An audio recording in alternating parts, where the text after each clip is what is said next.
Well, hello everyone. I'm here across the canal from the Senate building here in Ottawa, where right now the Senate is continuing debate on Bill C-7, which expands so-called medical assistance in dying. Over the last couple of days, this bill has been massively expanded here in the Senate. In our communications with you, we have asked you to call on the Senate to kill this bill and to call on the senators to bring a sober second thought to this legislation. Unfortunately, it seems that they are instead using this as an opportunity to totally change and radically change this bill. It's actually shocking what they've managed to accomplish here in just a couple of days. Here are some of the amendments that have been passed. On Tuesday, they included allowances for those with mental illnesses.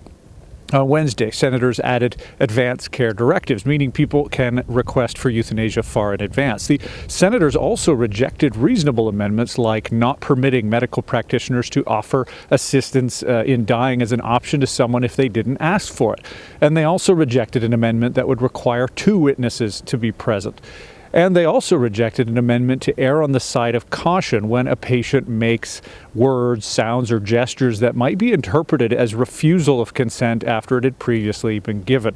These are alarming developments, especially in relation to that last amendment. There's what one senator said on this in response to why he would not consider bringing greater protections. He said this, quote, "A patient can, when death is foreseeable, waive the right to provide the final consent at the time of administration of MAID.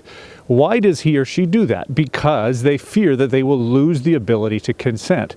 So they waive that. So the doctor or the medical practitioner walks into the room to administer, and they will face a person who is no longer able to consent. However, despite that, the government said if this person has shown signs that they are resisting or opposing MAID, then the doctor should not provide it.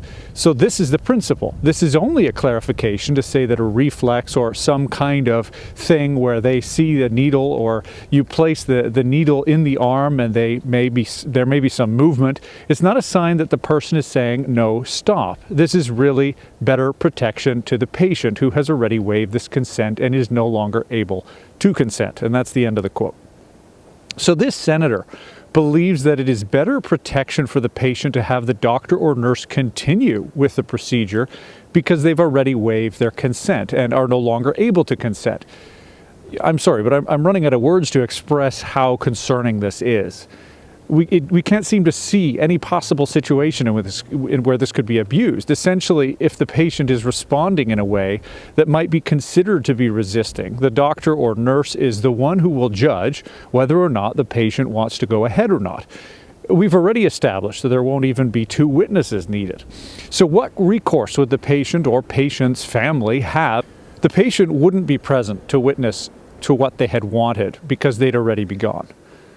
The senators in this building bringing in and passing every kind of amendment that we have warned against, and even some that we were thankful for not seeing in the original government bill. In the last couple of weeks, we have seen many groups speaking out on this, including the United Nations statement that we've talked about in a blog post and on quick updates in the past week or so, and a coalition of Indigenous representatives expressing concerns alongside many different faith groups. A disability rights group, Inclusion Canada, said that Bill C-7 was their worst nightmare. With so much opposition, why are the senators plunging forward and going on even further?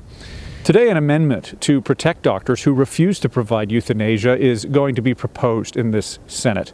We've seen communications from many of you to the senators on this file, but we need many more to raise voices in concern. Will you join us? Go to easymail.arpacanada.ca to send a message to your province's senators today. We expect this bill to be finalized in the Senate in the middle of next week or so, before it will then have to go back to the House of Commons for another round of deliberations. This is not over yet, but we need your help in responding to this bill. If you have any questions about this, you can reach out to me at colin@arpacanada.ca.